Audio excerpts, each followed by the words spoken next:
Au-delà de l'Europe, un peu les relations avec les États-Unis.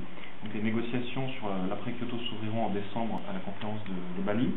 L'Europe sera-t-elle unie pour tenir le cap face aux alternatives américaines et arriver à un accord au sein de l'ONU?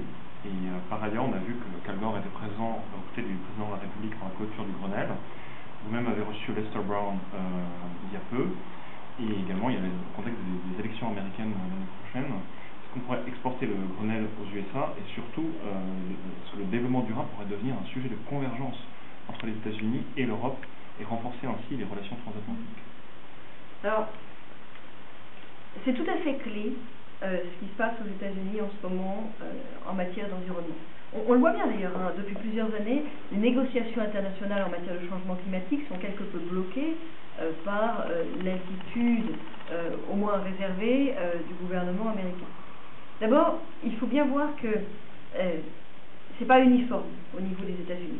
Il y a des États, on pense toujours à la Californie, il n'y a pas seulement la Californie d'ailleurs, il y a des États, il y a des villes qui sont très mobilisés en faveur de l'environnement, et on aurait tort de voir les États-Unis comme seulement un pôle de résistance à ces sujets. En fait, d'ores et déjà, sur un certain nombre de thématiques environnementales, ils sont très en avance. Simplement, ils ont un mode de fonctionnement qui fait que, vu du niveau international, ce qui apparaît à la lumière, c'est le gouvernement fédéral. Et le gouvernement fédéral, c'est vrai, sous l'impulsion de George Bush, n'est pas très mobilisé, c'est moins qu'on puisse dire, sur l'environnement et sur la lutte contre le changement climatique. De ce point de vue-là, ce qui va se passer pendant la campagne présidentielle américaine est très intéressant, et d'ores et déjà, on voit que l'environnement est un sujet qui va être très présent. Et je recevais il y a quelque temps une sénatrice américaine, Barbara Boxer, qui est proche de Hillary Clinton, et qui me disait que, vu d'Europe, on pensait que la campagne américaine, c'était l'Irak. Oui, c'était l'Irak, mais en fait, c'était d'ores et déjà beaucoup l'environnement. Et alors, elle pensait que l'environnement allait même être le sujet majeur de la campagne américaine. Évidemment, si ça pouvait bouger de ce point de vue-là aux États-Unis, ce serait un très fort signal envoyé au monde.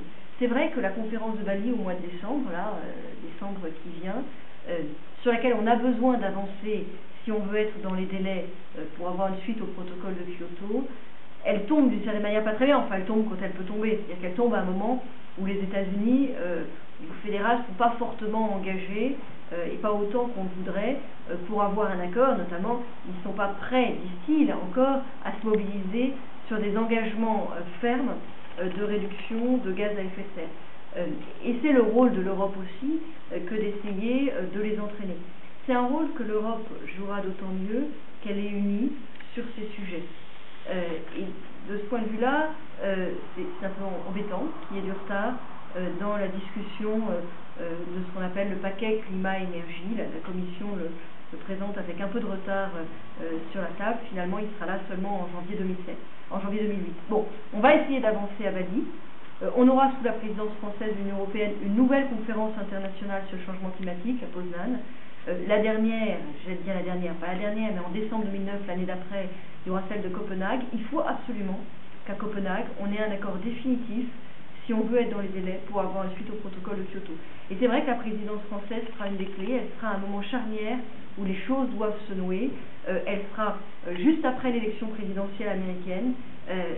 C'est vrai que la France va avoir une responsabilité importante compte tenu de la place de la présidence française dans le calendrier et compte tenu de l'importance de l'Union européenne dans le jeu mondial des négociations du changement climatique. Merci beaucoup, Madame la Ministre. Merci à vous. Et puis, on a besoin vraiment sur ces sujets de la mobilisation de chacun au niveau national, mais aussi au niveau européen, au niveau international. Je crois que c'est vraiment un des sujets sur lesquels, c'est vrai, il y a des intérêts, il y a des habitudes, il y a un moment où il faut que les citoyens montrent qu'ils sont prêts à se mobiliser. Ils l'ont beaucoup montré au moment du Grenelle. Il faut qu'ils restent présents.